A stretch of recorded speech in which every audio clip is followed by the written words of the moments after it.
através da palavra, que esse momento é o momento de receber do Senhor, soberano Deus, eterno Pai, em nome do teu amado Jesus Cristo, meu Deus, nós colocamos a vida do teu servo nas tuas mãos, meu Pai, a vida deste vaso, meu Pai, a vida deste homem, meu Pai, que se colocou na brecha, meu Deus, usa a boca dele, meu Pai, porque ele está aqui como diz Isaías, meu Pai, oh meu Deus, se colocou na brecha, meu Deus, que o Senhor vai conosco através da boca deste homem, meu Pai, vai conosco, use ele como um canal de bênçãos para nossas vidas, meu Pai, canalize as palavras, meu Pai, o maná do céu para nós nessa noite, em nome de Jesus Cristo.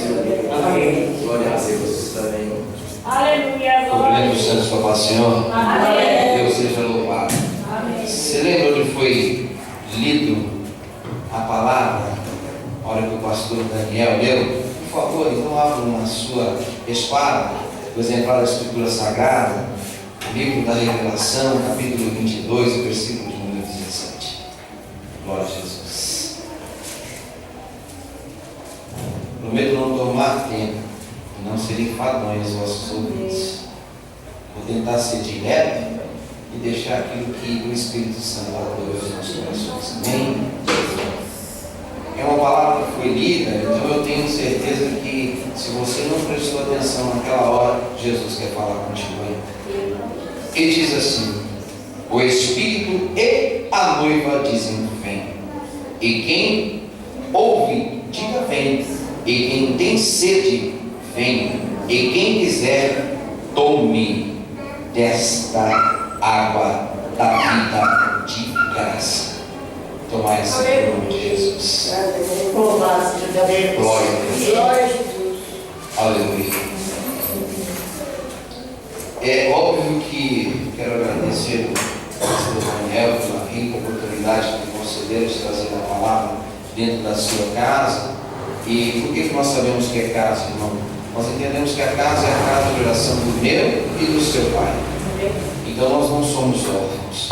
Aquele que o papai já não está mais entre os vivos, nós temos o Pai da glória. Nós temos o verdadeiro Pai que nunca vai nos desamparar. Verdade. E o meu agradecimento vai direto ao pastor, porque quando nós entendemos a educação, nós sabemos que quando a gente chega na casa de alguém, nós respeitamos as formas e doutrinas da casa. E lá a gente agradece o anfitrião, não é verdade? Lá nós somos convidados a sentar. Se alguém convida, você senta. Se alguém não convida, você espera o convite. Não é verdade? E lá entende-se que quando a palavra fala com você no início e Deus quer continuar dizendo, muitas das vezes nós não damos ouvidos àquilo que o Senhor diz. E eu vou dizer que é infelizmente porque Jesus fala conosco o tempo todo e nós não damos ouvidos a Ele. E a palavra que foi lida essa noite, é claro que eu estou na introdução para que a gente possa entender exatamente o que o Espírito quer dizer à sua igreja. Não é verdade? Porque já senti tremendamente a comunhão quando nós entramos nesse lugar. Amém. Louvado seja Deus. E o gostoso é saber que quando você chega na casa de oração e alguém te convida para orar, amado irmão, eu posso entender que a graça é a que é remida pelo nosso amigo chamado de Espírito Santo, que se faz presente naquela hora. Glória a Deus. Louvado seja Deus. E aí homens que são homens de Deus têm que andar com homens de Deus. Mulheres que são mulheres de Deus têm que andar com mulheres de Deus. E aí alguém chama você para descer. Significa que alguém chama, ei, precisamos trazer a presença de Deus para dentro da nossa vida. E aí você começa a orar e vai falando em palavras pobres, em palavras pequenas, em palavras medíocres. Mas Jesus vai dizendo para mim e para você, antes de você orar, fui eu que coloquei a palavra na sua boca. Antes de você querer expressar alguma coisa, eu já sabia. Antes de você querer cantar, fui eu que coloquei no seu pensamento. Ali nós estávamos sentindo a comunhão plena do Espírito Santo. E é claro que esse altar está tomado pela presença de Deus, que começamos a jubilar em línguas, e as lágrimas caem dos olhos daqueles que querem sentir a presença de Deus. Deixa eu te dar um alerta. A única coisa que pode impedir hoje você de sentir a presença de Deus é você mesmo. A única coisa que pode impedir você de trazer a graça de Deus na sua vida é você mesmo. Glória a Porque Deus. nenhum desses homens que está aqui tem varinha mágica de cordão para bater em você e falar, sente a presença de Deus aí. Isso não existe. Isso é meninice.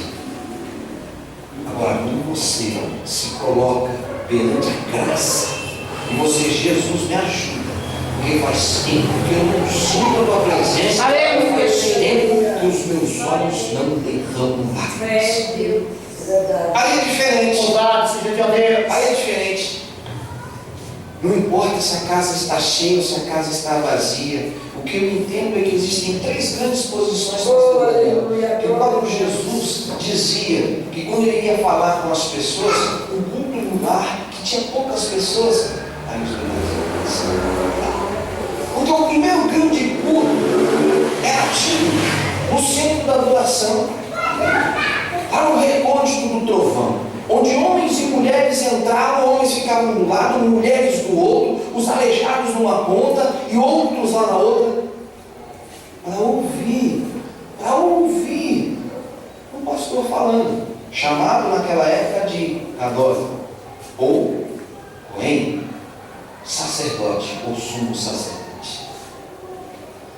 Mas quando Jesus chegava e ele começava a falar de longe, e as suas palavras ecoavam através das paredes, as pessoas ficavam em silêncio e ouvindo o que uma outra voz estava dizendo. Naquela hora, irmãos, o Senhor era educado. Em todos os lugares que ele ia, presbítero Roger, ele ia primeiro na sinagoga, primeiro na sua igreja.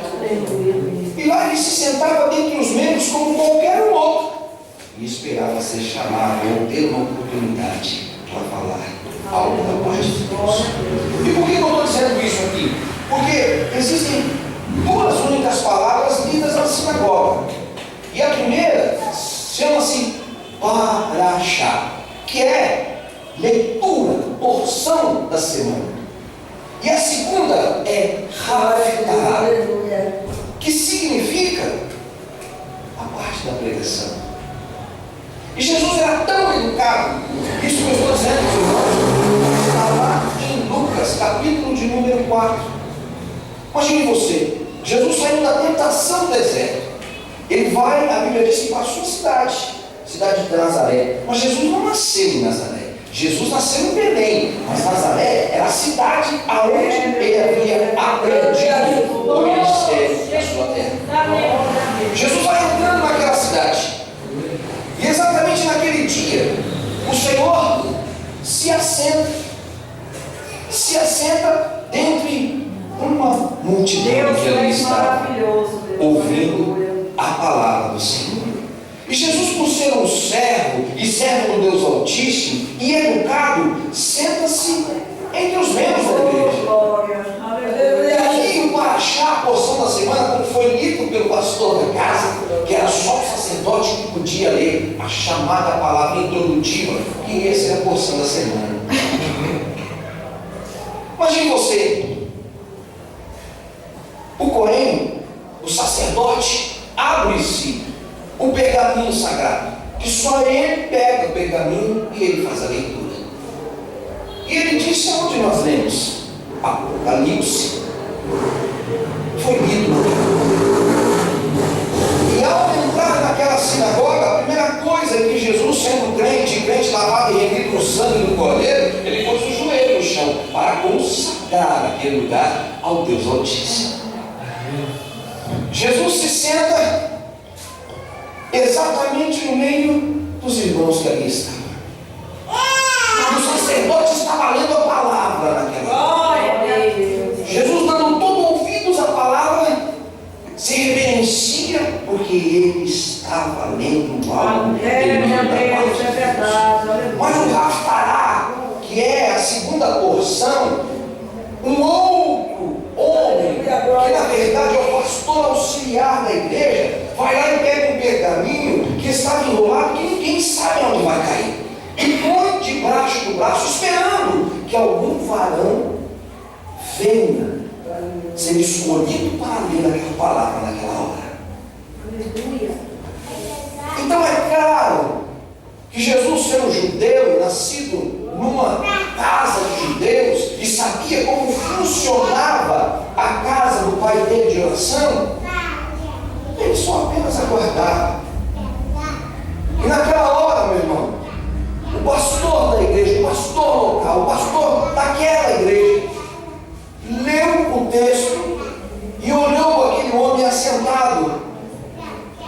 Ele olhou com aqueles olhos maravilhosos. Jesus estava olhando para ele. E ele disse assim, o pastor: e este ora, Ben Yosef. Jesus, naquela hora, se levantou e veio caminhando do meio da plateia para o altar. Estou sentindo a presença de Deus nesse lugar. Jesus se levantou do meio da plateia e veio caminhando exatamente com a cabeça baixa. Meu Deus, tu és tremendo, Deus. Quando ele chegou perto da tribuna, o outro sacerdote lhe deu o pergaminho. Ninguém sabia o que ler. Jesus deu o pergaminho. Aleluia, Deus. Naquele dia, o Espírito do Senhor está sobre mim, porque Ele me ungiu para anunciar boas novas aos pobres e me enviar para proclamar a liberdade aos cativos e dar vida aos cegos, para libertar os oprimidos e anunciar o ano aceitado da graça. Glória a Deus. Algo incrível aconteceu naquela hora, porque a palavra se cumpriu, porque está escrito no livro do profeta Isaías. Chamaram Isaías, porque ninguém sabia que ia cair exatamente. Livro do profeta Isaías, capítulo de número 61, lá está escrito exatamente o que Lucas retrata no Evangelho, no capítulo de número 4. Irmãos, é algo sobrenatural da parte de Deus. É por isso que a introdução ela precisa ser bem anunciada aos ouvidos dos irmãos, ela precisa ser direta e objetiva, para que nós possamos entender o que Deus quer da nossa vida. Porque, homens de Deus, Deus não está à procura de grandes pregadores, Deus não está à procura de grandes cantores, Deus não está à procura de grandes profetas, Deus está em busca de alguém que o adore. Não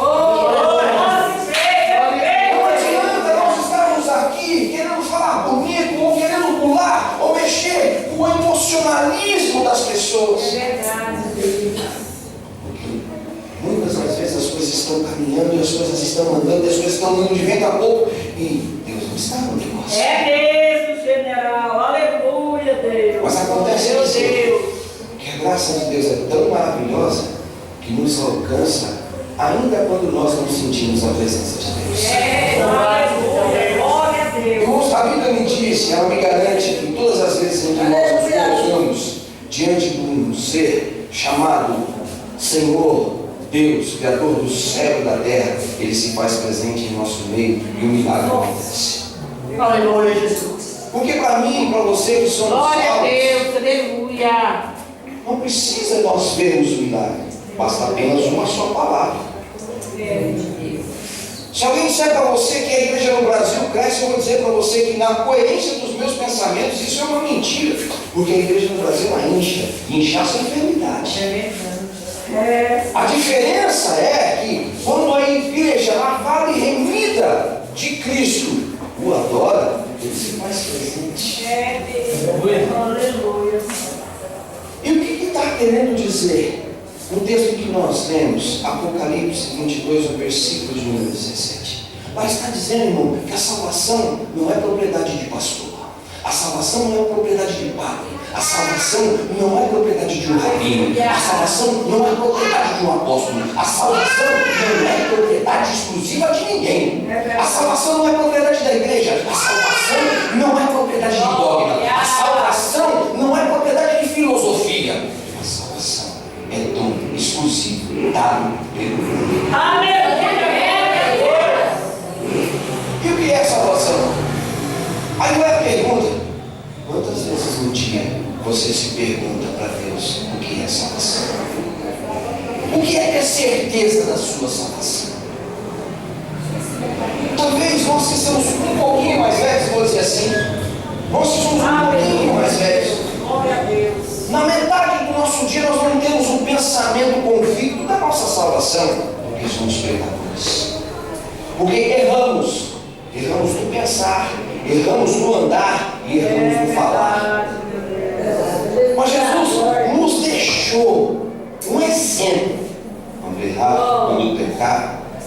70 vezes 7. 70 vezes 7 o quê? Pedindo perdão. Por que pedindo perdão? Irmão, o exemplo que eu vou te dar é agora, ele é real. O pecado e o inferno, eles andam casa da mão. Mas para aparecer o divórcio aqui no meio, é necessário arrependimento. Aleluia. Quando tem arrependimento, vem perdão. Se não existe perdão, nós não vamos poder adentrar o céu. Eu estou falando da palavra que nós somos. Porque se você entender o texto, o versículo 17 diz assim: o Espírito e a noiva, disse bem. E o Espírito e a noiva significa que a noiva está pronta. E é o Espírito de Deus que está dizendo assim: para aqueles que ainda não conhecem, vem. Vem para aqueles que estão fora, para aqueles que estão longe, para aqueles que estão distantes, para aqueles que não têm mais comunhão. E muitas das vezes, para aqueles que estão dentro da casa do Senhor, onde a comunhão está distante. A grande revelação da palavra lida é o próprio Espírito e a noiva. Significa que o Espírito e a noiva estão juntos. E se os dois estão juntos, são os dois proclamando disso. Vem. Você sabe o que o diabo quer roubar na igreja? A unidade. O que o diabo mais quer roubar nas igrejas é a unidade. Sabe por quê, pastor? É simples. Porque a Bíblia nos diz que se nós estamos unidos, a presença do Senhor está no meio. Se nós estamos juntos, a presença de Deus está no meio. Se nós estamos juntos, há a presença de Deus. Imagina como é. Se nós estamos separados, quem está no meio, irmão? Quem é que está no meio? Aí, o Espírito de Deus que clama junto com a noiva. E quem é a noiva? A noiva são aqueles que o Senhor escolhe. A noiva são aqueles que o Senhor está buscando. A noiva é aquela que o Senhor está adornando. Preste atenção, é uma analogia direta, mas simples para que você possa entender. Como é que se veste uma noiva? É claro que é de branco. Como é que se veste a noiva? Ela fica bonita. Ah, detalhe, na noiva tem um véu. Por que o véu? Porque o véu cobre a face. E a Bíblia diz que quando Moisés desceu do monte, ele colocou um véu exatamente no quadril dele, conseguiu olhar diretamente nos seus olhos, porque o rosto de Moisés brilhava. O mesmo brilho que quando Estevão, no capítulo de número 7, começa a olhar para cima e diz assim: eis que vejo o meu Senhor, Jesus em pé, à direita de Deus. Nessa hora, Estevão estava dentro da sinagoga, ou melhor dizendo, no Sinédrio, sendo julgado por alguns homens.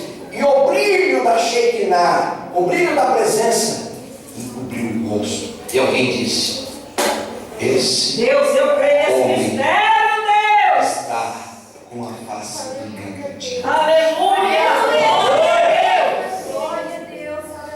Esse rosto Oh, Deus, tu és brilha maravilhoso. com um brilho diferente. Aleluia, vem da glória.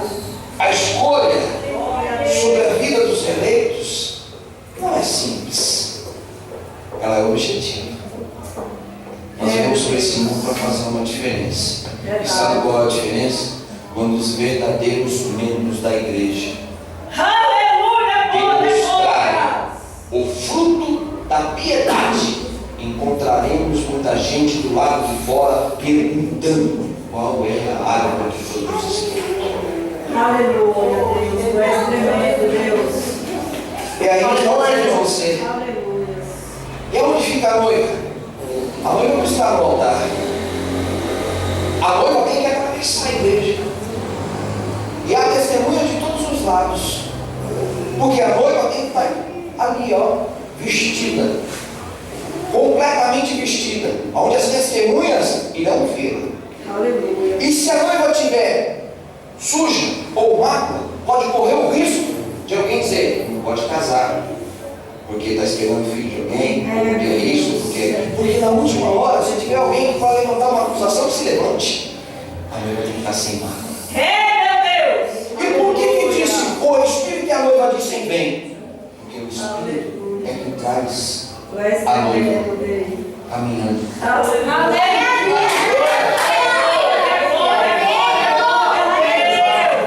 Ah, que detalhe! A noiva, quando vem com o Espírito, é entregada no altar para o noivo. E a representação simbólica do grande noivado é o pastor, que é o pai. Aleluia. E o pai é que faz o casamento do filho com a filha. É verdade. Deixa eu te falar um provérbio Deus, tu és judaico nessa hora. Aleluia. Existe um rei, cujo nome todo mundo aqui conhece, um rei chamado Daniel. Daniel foi rei? Foi. Dentro dos plebeus, chamado todos os sábios. Ele foi rei. É instituído por Deus. É instituído pelo homem. E um dos grandes profetas. Mas nós conhecemos como um grande profeta do avivamento, sim, mas também não. E ele, Daniel, contava um provérbio da seguinte forma: todo grande rei, quando tinha que instituir um filho, pegava o seu filhinho para colocar no lugar dele, ele chegava e precisava testar o filho. E nessa hora o que ele fazia? Ele ia lá, pegava uma mulher da vida, pagava-se a mulher da vida, dizendo assim: olha, vai lá e testa o meu filho.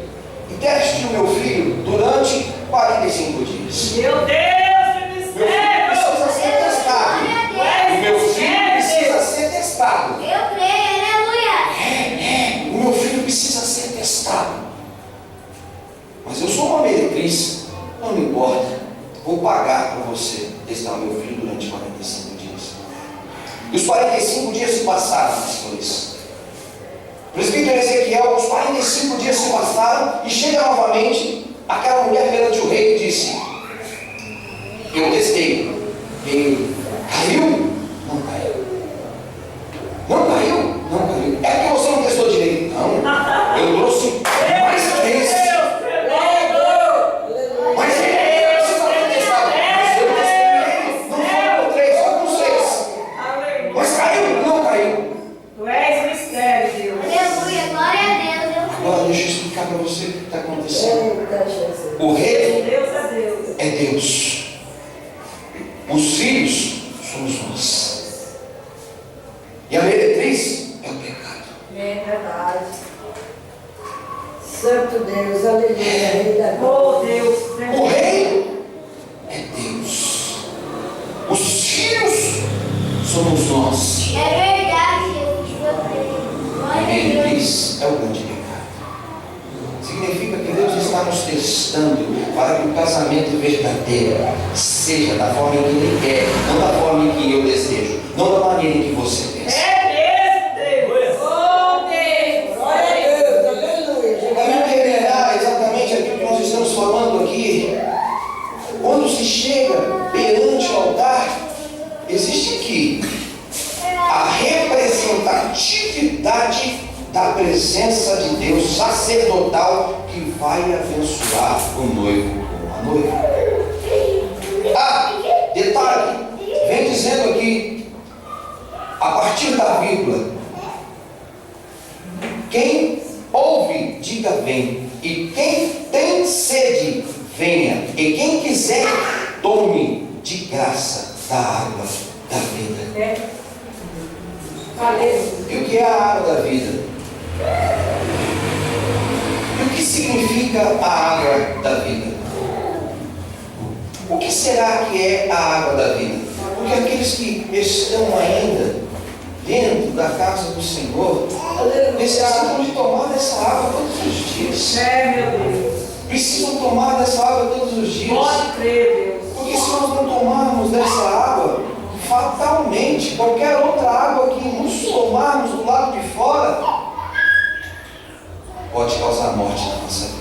É verdade. E nós só temos comunhão quando nós estamos na igreja.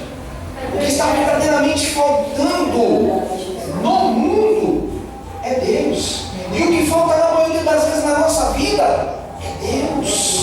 É verdade. Porque quando nós acreditamos que nós temos Deus, as coisas acontecem. E aqui Deus deixou um grande mistério para a minha vida e para a sua. Alguém disse assim: eu preciso receber um algo de Deus. Eu vim na igreja também para receber um algo de Deus. Ei, mas um algo Deus já deu para mim e para você. Deus Somos nós que temos que mostrar para Deus que nós estamos preparados para receber aquilo que Ele nos deu. Ei, é você e eu que muitas das vezes não sabemos mostrar para Deus que nós estamos verdadeiramente preparados. Porque o que você quer? O que verdadeiramente você quer? Sabe o que falta dentro da igreja? Você lembra? No cantinho da tua cama? Lembra? Lembra do cantinho da tua cama? Onde aquelas conversas eram intensas? Aonde você ali, você chega no seu quarto, tranca a tua porta, não quer saber de ninguém, começa falando com ele, e dizendo assim para ele: eu estou precisando de uma oração. Sabe aquele cantinho? O cantinho lá está vazio porque você não tem descido mais. Será que eu estou falando alguma coisa que não é da parte de Deus? Porque quanto mais comunhão nós temos, mais milagres acontecem. Quanto mais nós sentimos a presença, mais glória nós damos. Quanto mais nós entendemos que Deus é da nossa vida, aí sim. Mas a maioria das vezes, homens e mulheres só descem quando eles estão na aflição. Eles só descem quando eles estão na necessidade. Um homem chamado Davi chegou perante uma fortaleza, a qual o Senhor havia prometido que ia dar para ele essa fortaleza. O grande presente de Davi não foi Batseba. O grande presente de Davi não foi o coração de Deus. O grande presente de Davi foi uma cidade a qual o Senhor disse: entregarei na tua mão. Ele não entregou na mão de Samuel, ele não entregou na mão de reis, ele entregou na mão de Davi. Deus está te dando um segredo essa noite. Deus está te dando uma forma. Deus quer dar para você um segredo para você buscá-lo. Todos os homens que tentaram aquela cidade chamada de Jerusalém, ou Jerusalém, tentaram ir por cima, e todo mundo que vai por cima quebra o nariz, todo mundo que vai por cima cai.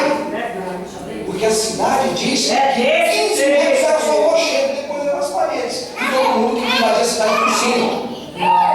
E todo mundo que tenta ir por cima, ó, todo mundo que tenta ir por cima, ó, todo mundo que tem o nariz assim, ó.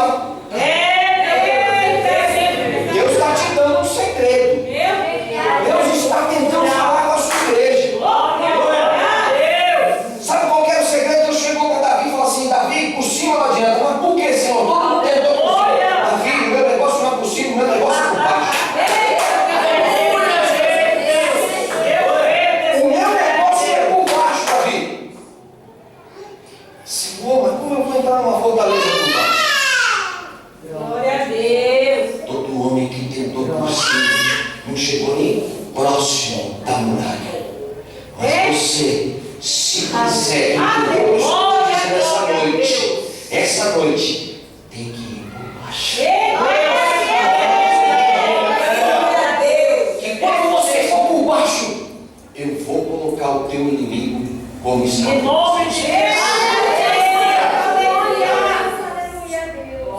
Muitas das vezes nós estamos dentro da casa de Deus. O nosso corpo está dentro da casa de Deus. Os nossos olhos estão dentro da casa de Deus. Mas a nossa mente, o nosso espírito não está dentro da casa de Deus. Muitas das vezes nós estamos aqui ouvindo a pregação, escutando louvor, olhando para os irmãos, mas o nosso pensamento está tão longe da presença de Deus. Ei, muitas das vezes nós não pegamos mais um lenço, enxugamos as nossas lágrimas, porque está faltando um batismo de quebrantamento dentro da igreja. Existem irmãos que estão cantando o palco dos irmãos, mas eles têm diferença de igualdade. Existem irmãos que estão louvando, ou seja, no grupo dos varões ou no grupo das varoas, ou até as crianças, mas eles têm diferença. Existem irmãos que estão pregando, mas eles têm diferença. Como é que você quer que Jesus venha operar um milagre na sua vida? A nossa diferença é entender que Davi, como rei, disse para o Senhor: Pai, o Senhor é o meu rei, se o Senhor mandou eu por baixo, não me interessa o meu nome. Ele tirou a nomenclatura de rei, jogou no chão, pisou em cima e entrou por baixo. Sabe? Quer o milagre de Deus? Começa por baixo. Quer o milagre de Deus? Começa por baixo. Por quê? Exatamente agora para me ensinar aqui a vontade de Deus para mim e para a sua vida, Jesus estava dizendo o seguinte: aquele que tiver sede.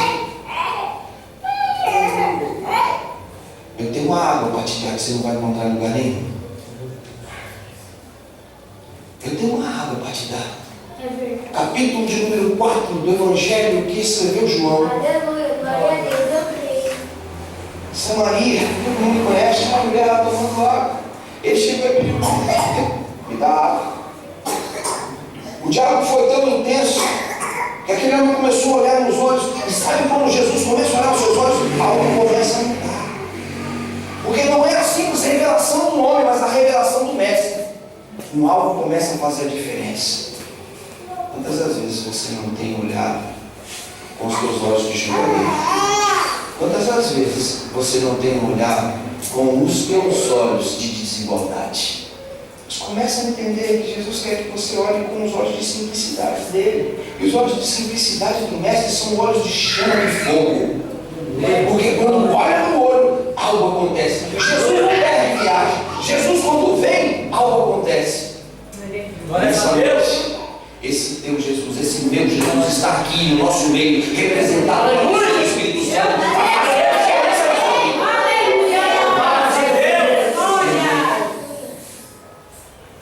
Irmãos, desculpa aí no seu nariz.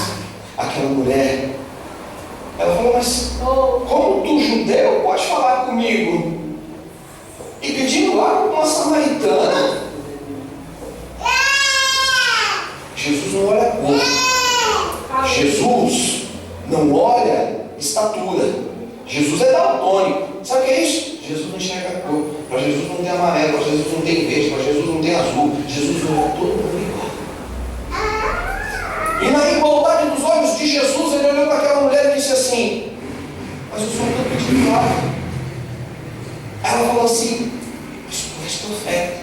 Mas se tu soubesse quem está te pedindo água agora, você pediria para mim. A água que eu tenho para te dar, você vai tomar e nunca mais vai querer beber de outra.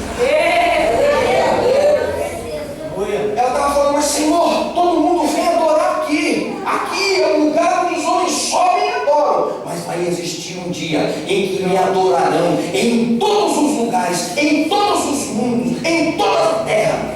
Porque os joelhos se dobrarão e as línguas se confessarão que só o Senhor é Deus. Aleluia a Deus. É verdade? Exatamente na hora de Jesus morrer. Jesus foi ferido, Jesus foi machucado, Jesus foi arrebentado e pregado. Mas, irmãos, com algo que aconteceu, ele foi furado na sua lateral, aonde saiu água e sangue. Por isso nós somos lavados e remidos, lavados no sangue do Cordeiro. E a água é para nós podermos tomar. Aleluia a Deus. João 6 ele diz: aquele que beber de mim não mais tomará outra água não será minha, e fluirá dele rios de água viva. O rio da água da vida está dentro de você. E se você lembrar exatamente daquele dia que você levantou sua mãozinha, sabe aquele dia que você levantou sua mão e você disse assim: oh Jesus, eu quero esse Jesus que estão pregando aí. Eu quero esse Jesus aí. Eles dizem que cura, que faz milagre. Eu quero esse Jesus aí. Esse Jesus eu quero na minha casa. Esse Jesus eu quero na minha vida. Esse Jesus eu quero para mim. Esse mesmo Jesus não mudou. Louvado seja Esse Deus. mesmo Jesus não mudou. Deus. E esse mesmo Jesus te estendeu a mão e te chamou, vem. Esse mesmo Jesus, quando te estendeu a mão, ele disse assim: eu vos dou outro mandamento: ame o teu próximo como a ti mesmo. Mas ele disse: vem. Ninguém vem ao Pai senão por mim.